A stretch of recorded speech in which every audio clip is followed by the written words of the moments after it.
আমি তোমাগোর ঘরে ঘরে মোবাইল দেই নাই, আমি তোমাগোর ঘরে ঘরে ইন্টারনেট দেই নাই, কইছে না? ওর বাপের টাকায় মোবাইল কিনছেন, ওর বাপের টাকা দিয়ে টপ আপ করেন ইন্টারনেট। তাহলে এই অ্যাটিটিউডটা কেন? ওর বাপের টাকা দিয়ে ও দেশ চালাইছে। পদ্মা সেতু যে বানায় বারবার কয় আমি তোমাকে গিয়ে এই যে পদ্মা সেতু বানায় দিছি না, অ্যাটিটিউডটা দেখছেন? আমি বলে আমি ইন্টারন্যাশনালি আপনারা দেখবেন যখন হেড অফ স্টেটটা কথা বলে নিজের কথাটাও উই দিয়ে বলে।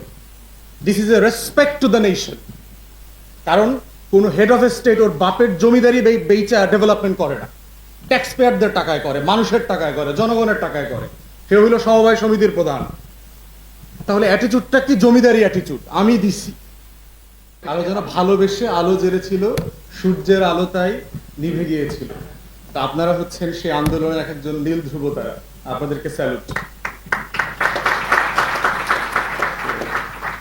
এখানে বলা হচ্ছে নতুন বাংলাদেশ কথা বলা হচ্ছে, বাংলাদেশ 2 কোট আনকোট। বাংলাদেশ 2 বুঝবার আগে হচ্ছে আমাদেরকে বুঝতে হবে যে বাংলাদেশ একটা কি ছিল।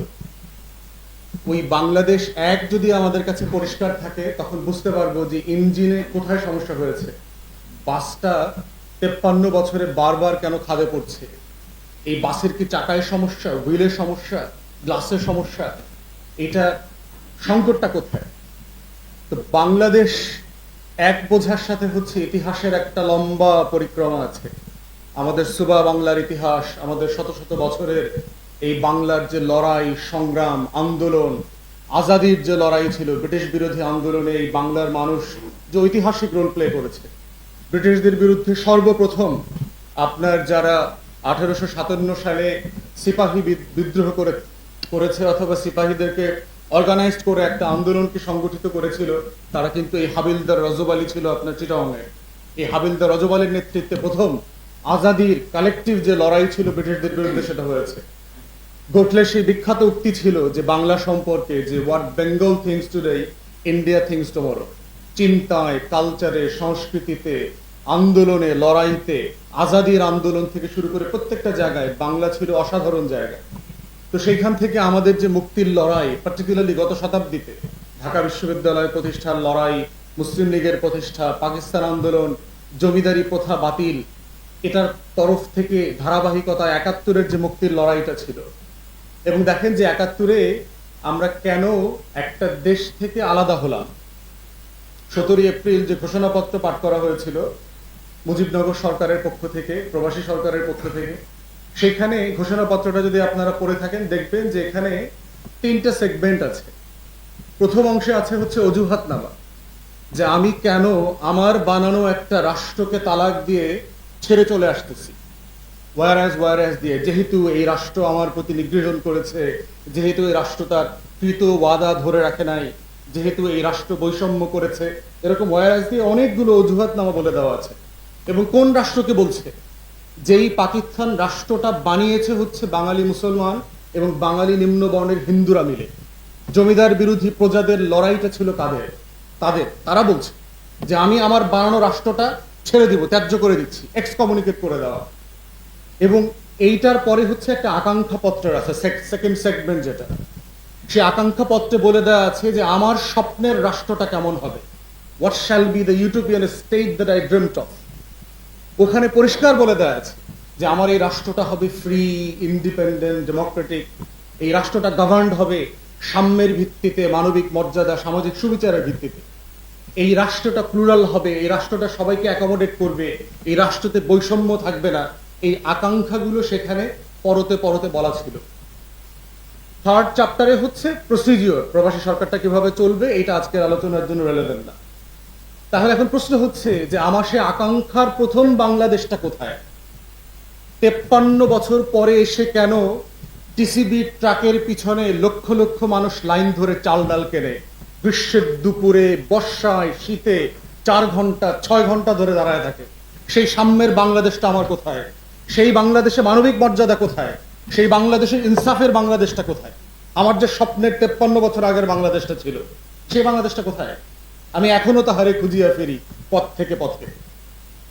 এই না হওয়ার যে আকাঙ্ক্ষার বাংলাদেশটা, এই বাংলাদেশটাই হচ্ছে প্রতিদিন প্রতি মিনিটে, সেকেন্ডে, মাসে, সপ্তাহে করে করে একটা নতুন বাংলাদেশের বীজ বপন করেছে। এই বীজটাই হচ্ছে গাছ আকারে ইমপ্লোড করে কয়েক মাস পর পরে, কয়েক বছর পর পরে। সে 90-তে করেছে, 1/11-এর সময় করেছে, এবং মোটা দাগে বড় আকারে গত পুরো শতাব্দীর বাংলার ইতিহাস দেখলে দেখা যাবে এত বড় গণজাগরণ 24-এ যেটা হয়েছে ছাত্র জনতা সিপাহীদের নেতৃত্বে, এত বড় গণজাগরণ হয়নি। বদরুদ্দিন ওমর বিশিষ্ট বামতাত্ত্বিক, উনি বলেছেন যে ওনার জীবনের 93 বছর বয়স হয়ে গেছে, উনি এই আন্দোলন সংগ্রামের অনেকগুলো সাক্ষী, পাকিস্তান আন্দোলন থেকে শুরু করে। উনি বলেছেন আমার হিস্ট্রিতে এইরকম গণজাগরণ, গণ আন্দোলন আমি দেখি নাই।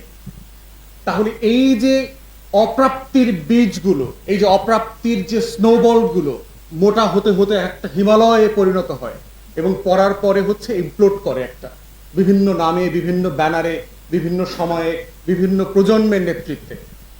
এই জন্য হচ্ছে বাংলাদেশ 2-এর আলোচনা যখন আমরা করছি, আমার বাংলাদেশ 2-এর স্বপ্নটা খুব পরিষ্কার করে বুঝতে হবে, বিশেষ করে তরুণদেরকে, যারা 24-এর গণ আন্দোলনের নেতা নেতৃত্বে ছিলেন, আন্দোলন করেছেন, সংগ্রাম করেছেন, জীবন দিয়েছেন।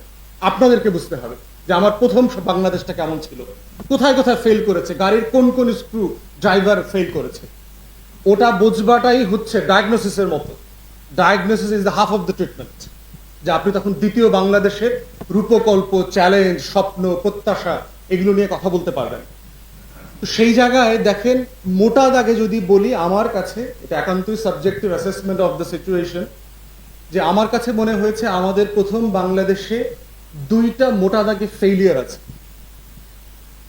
প্রথম ফেইলিয়ার হচ্ছে যে সাকসেসিভলি এই রাষ্ট্রটা যারা পরিচালনা করেছেন তারা কখনো এই রাষ্ট্রটাকে রিপাবলিক করতে চান নাই। কিন্তু আমার আকাঙ্ক্ষা পত্রে বলা ছিল, আমার ঘোষণাপত্রে বলা ছিল যে আমি কি করতে চাই, we thereby propose a free and independent people's republic of Bangladesh, এটা বলা ছিল। রিপাবলিক বলা ছিল, জমিদারি বন্দোবস্তের কথা বলা ছিল না, বংশীয় ডাইনাস্টিক মিশ্রমারের কথা বলা ছিল না। তাহলে আমার রাষ্ট্রের ফেইলিয়ার হচ্ছে যে আমি এই রাষ্ট্রটাকে রিপাবলিক করতে পারি নাই। Successive failure. এক্সেপ্ট শহীদ প্রেসিডেন্ট জিয়াউর রহমানের 3.5 বছর ছাড়া বাংলাদেশে কেউ সিরিয়াসলি এই রাষ্ট্রটাকে জনগণের রাষ্ট্র বানাতে চায় নাই। জমিদারি বন্দোবস্ত করে রাখছে, আমার বাপ দাদার সম্পত্তি বানায় রাখছে। এবং সেজন্যই আপনারা তরুণরা বারবার এই স্লোগানটা দিয়েছেন, দেশটা কারো বাপের না।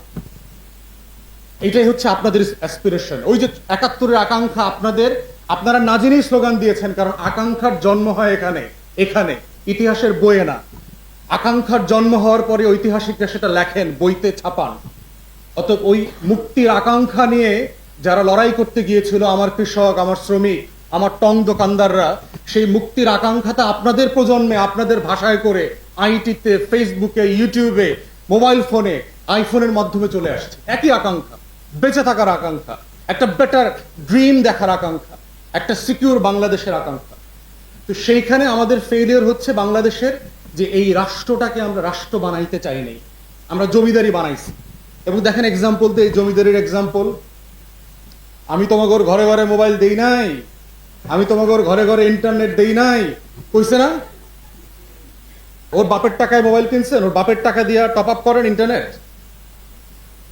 তাহলে এই অ্যাটিটিউডটা কেন? ওর বাপের টাকা দিয়ে ও দেশ চালাইছে। পদ্মা সেতু যে বানায় বারবার কয়, আমি তোমাকে গিয়ে এই যে পদ্মা সেতু বানায় দিছি না, অ্যাটিটিউডটা দেখছেন? আমি বলে, আমি ইন্টারন্যাশনালি আপনারা দেখবেন যখন হেড অফ স্টেটটা কথা বলে, নিজের কথাটাও উই দিয়ে বলে। This is a respect to the nation. কারণ কোন হেড অফ স্টেট ওর বাপের জমিদারি বেচা ডেভেলপমেন্ট করে না, ট্যাক্স পেয়ারদের টাকায় করে, মানুষের টাকায় করে, জনগণের টাকায় করে। সে হইল সমবায় সমিতির প্রধান। তাহলে অ্যাটিটিউডটা কি? জমিদারি অ্যাটিটিউড, আমি দিছি। এই জমিদারি অ্যাটিটিউডটা হচ্ছে প্রথম সংকট। দ্বিতীয় সংকট কি আমার রাষ্ট্রের? মোটা দাগে বড় ফেইলিয়ার হচ্ছে আমরা কেউ নাগরিক না। আমরা যারা আছি না, এই বাংলাদেশের 20 কোটি মানুষ, আমরা বাংলাদেশে থাকি কিন্তু নাগরিক না, বাসিন্দা। বাসিন্দা এবং নাগরিক এই দুই শব্দের পার্থক্য বোঝার মধ্য দিয়ে হচ্ছে রাষ্ট্র রিপাবলিক হয়, আপনার অধিকারের ন্যায্যতা রাষ্ট্র আপনাকে দেয়। এটা সোশ্যাল কন্ট্রাক্ট। যারা রুশো ভল্টেয়ার পড়েছেন পলিটিক্যাল সায়েন্স, সেই 1648-এর ওয়েস্টফেলিয়ার ট্রিটি, ফ্রেঞ্চ রেভলিউশনের idea, the rights of man, এইগুলো প্রত্যেকটাতে দেখবেন যে আইডিয়াটা কি, রাষ্ট্র গঠনের আইডিয়াটা হচ্ছে যে উই দ্য পিপল বলছি আমরা। রাষ্ট্রের মালিকানার প্রশ্ন কি বলা আছে আমাদের ঘোষণাপত্রে, আমাদের সংবিধানে? We the people. কাকে দিচ্ছে এই রাষ্ট্রটা করতে, গভর্ন করবার জন্য? এই গ্রুপ অফ পিপলকে, স্টেটকে দিচ্ছি যে তুমি আমার তরফ থেকে এটা গভর্ন করো। এই যে গভর্ন করবার যে চুক্তিটা হচ্ছে ওই রাষ্ট্রের সাথে, উই দ্য পিপলের সাথে, এটাকেই পলিটিক্যাল সায়েন্টিস্টরা বলছেন সোশ্যাল কন্ট্রাক্ট। এখন সোশ্যাল কন্ট্রাক্ট কার সাথে হবে? একটা রিপাবলিকের সাথে একটা নাগরিক, সিটিজেনদের সোশ্যাল কন্ট্রাক্ট হয়। তা আমার জমিদারি বন্দোবস্তের সাথে প্রজার কি সোশ্যাল কন্ট্রাক্ট হয়, সামাজিক চুক্তি হয়? প্রজা এবং রাজার, জমিদারের সম্পর্কের ভিত্তি কি? তুমি আমারে কর দিবা, বছরে বছরে, মাসে মাসে দিন তারিখ ঠিক করে দেওয়া আছে।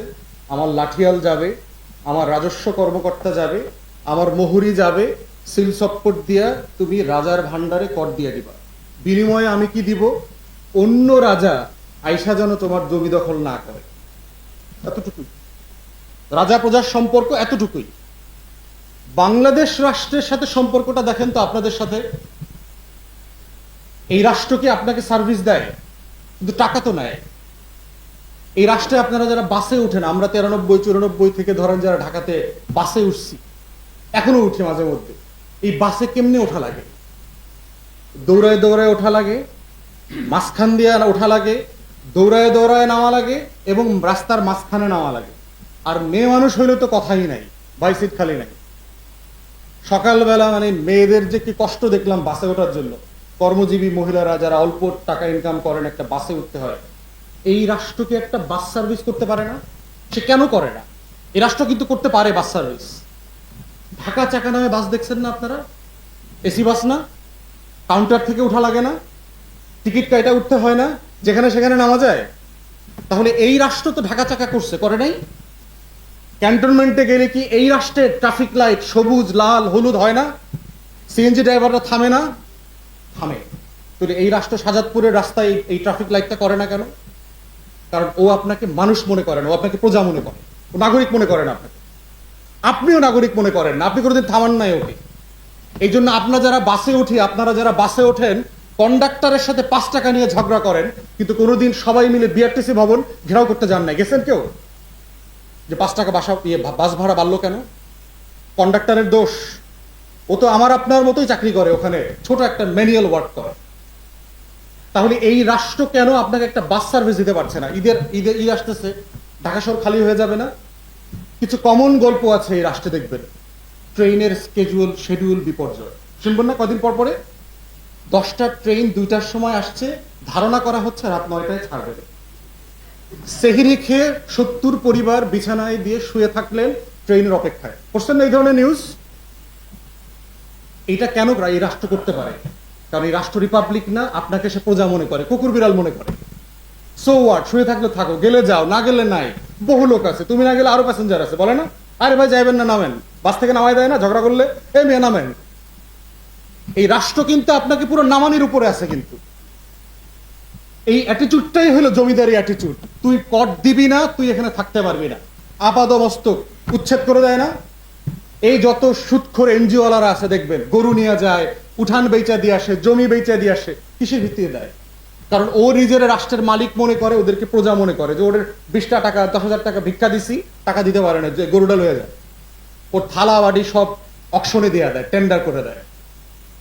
তাহলে এই যে সুন্দরবনে দেখেন, সুন্দরবনে ভারতের অংশের একটা বাঘ একটা হরিণ শিকার করতে করতে বাংলাদেশ অংশে চলে আসছে। এই বাঘটাকে কি বিজিবি অথবা বিএসএফ গ্রেফতার করবে? করবে? কেন করবে না? সে সীমান্ত ক্রস করছে না?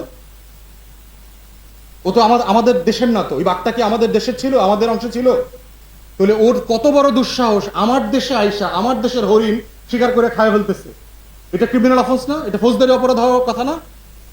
আপনি করলে কি হবে? তাহলে বাঘকে গ্রেফতার করা হচ্ছে না কেন হরিণ হত্যার জন্য?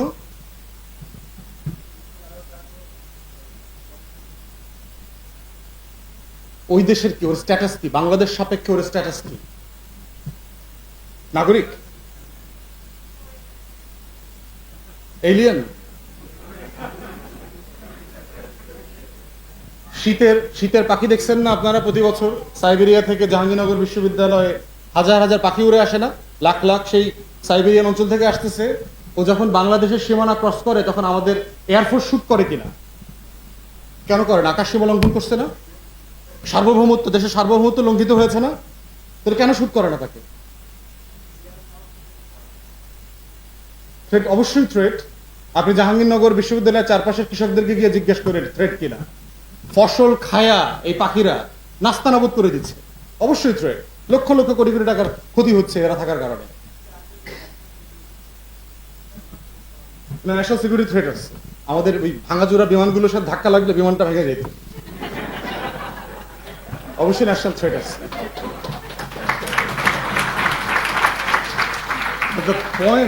The point I'm trying to make, they are not citizens. কেন আপনার পাসপোর্ট লাগে? কেন বাঘের পাসপোর্ট লাগলো না বাংলাদেশে আইসা একটা বাংলাদেশি হরিণ শিকার করতে? এবং সে বাংলাদেশের নদী সীমা, জলসীমা লঙ্ঘন করছে। সে বাংলাদেশের স্থলসীমা লঙ্ঘন করেছে, জলসীমা লঙ্ঘন করেছে। আমার দেশের ন্যাশনাল প্রপার্টি সে হত্যা করেছে। সে কতগুলো অপরাধ করছে চিন্তা করে দেখেন। তারপরও বিডিআর বিএসএফ তাকে একটা গুলি করলো না, তার বিরুদ্ধে একটা মামলা হইলো না, তার বিরুদ্ধে কোনো চার্জশিট নাই, কোনো পুলিশ টহল নাই, কিছুই নাই। ওয়াই? এখন আপনারা নাগরিক না হইলে আপনার স্ট্যাটাস কিসের মতো বলেন তো? এখন ওই সাইবেরিয়ার পাখির মতো। ভালোভাবে বললাম, নিচেরটা বললাম না। আপনি আকাশ সীমা লঙ্ঘন করছেন, আপনার দাম বেশি। পাইলটটা দেখছেন না? পাইলট তো ড্রাইভার। তো দেখবেন যে গাড়ির ড্রাইভার যেভাবে স্ট্যাটাস দিয়ে কথা বলে না যে আমি গাড়ি চালাই, পাইলট। সেই জায়গাতে হচ্ছে আমার সংকট হচ্ছে আপনারা নাগরিক না, আমরা নাগরিক না। কিভাবে নাগরিক হন দেখেন। আমরা তখন ইংল্যান্ডে পড়তে গেছি মাত্র 2001-এ। ট্রান্সপোর্ট সেক্রেটারি 9/11 হয়ে গেছে মাত্র। তো তখন আপনার ইংল্যান্ডে লোকাল কাউন্সিলরদের সাথে সরকারের একটা নেগোসিয়েশন চলছে, বিলস, পেমেন্ট ফ্যাসিলিটি, এগুলো নিয়ে। সরকার রাজি হচ্ছে না। এই ধরনের কিছু নেগোসিয়েশনের মাঝখানে 9/11 হয়ে গেছে। যিনি যোগাযোগ মন্ত্রী ছিলেন, তার যিনি পিএস ছিলেন এক ভদ্রমহিলা, তিনি যোগাযোগ মন্ত্রীকে ওই 11ই সেপ্টেম্বরের সময়, সেপ্টেম্বরের 11 তারিখে একটা ইমেল করতেছে, বলতেছে যে 9/11 is a good day to bury the bad news। মানে এই বিষয়টা ডিল করে ফেলা, ভুলাইয়া দেওয়ার একটা ভালো দিন। কারণ সবাই কি নিয়ে ব্যস্ত? 9/11 নিয়ে ব্যস্ত। মাসের পর মাস টিভির কাভারেজ, এটা সেটা, ন্যাশনাল সিকিউরিটি থ্রেট চলছে। ইমেলটা ডাউনিং স্ট্রিট থেকে হ্যাক হয়ে গেছে। ডেইলি মেইল থেকে শুরু করে সান, বিভিন্ন পত্রিকায় চলে আসছে এইরকম একটা স্যাবোটাজের প্ল্যান চলছে। 2-3 দিনের ভিতরে কি হয়েছে ধারণা করেন তো? লন্ডনে কি হয়ে গেল? যোগাযোগ মন্ত্রীর কি হয়েছে? চাকরি চলে গেছে। কেন গেল? বড় ধরনের কোন অপরাধ করছে? পিএস একটা ইমেল করছে, এটা তো ওনারও দোষ না। উনি এটার সাথে একমত হয়েছে অথবা অ্যাকশনে গেছে, তাও তো না। ওয়াই? কারণ ব্রিটেন একটা রাষ্ট্র এবং ওই দেশে যারা বাস করে তারা নাগরিক। আপনার দেশে সিঙ্গেল অ্যাক্সিডেন্টে কেমিক্যাল ফ্যাক্টরিতে পুরান ঢাকায় 142 জন মারা গেছে না? কেউ বদা করছে? কেউ দায়িত্ব নিচ্ছে? আমি বহুদিন দেখছি M25-এ, আমরা যারা ইংল্যান্ডে ছিলাম, মাহাদি জানে, M25 ওখানকার সবচেয়ে বড় রাস্তা, M25-এ কার ক্র্যাশে 6 জন মারা গেছে, পদত্যাগ করছে যোগাযোগ মন্ত্রী। ওই বেচারার কি দোষ বলেন? এই বেচারা কি গাড়ি চালাইছে? এই বেচারা কি ধাক্কা দিচ্ছে? এই বেচারা কি ওইখানে পিচ ঢেলে রাখছিল? ওয়াশার ডেসারে নিয়ে লাইন কাটটা কুটটা একেবারে খাত টাত বানায় রাখছে, এরকম কিছু হয়েছে? কিছুই হয়নি। But they take the responsibility as citizen of the republic. Somebody has to take responsibility. এবং এই সোনার বাংলায় দেখেন কেউ দায়িত্ব নেয় না, খালি দায়িত্ব পাস করে, বালিশ খেলার মতো খালি পাস করে দেয়। ভাই আমি না, সে খালি বালিশ খেলে। দেখবেন এই জনগণকে নিয়ে বালিশ খেলতে খেলতে যেটা হয়েছে, রক্তের উপরে রক্ত জমেছে, দেয়ালের উপর দেয়াল জমেছে, ময়লার আকর জমে গেছে, কিন্তু এই বাংলাদেশ রাষ্ট্রটা পরিষ্কার হচ্ছে। এবং এই জায়গাটা বোঝা, রিপাবলিক না হওয়া এবং আপনারা নাগরিক না হওয়া, এটার মধ্যেই হচ্ছে বাংলাদেশ 2 গড়ার সকল স্বপ্ন, প্রত্যয়, চ্যালেঞ্জ, রোডম্যাপ লুকায় আছে। সবাইকে ধন্যবাদ। সালাম আলাইকুম।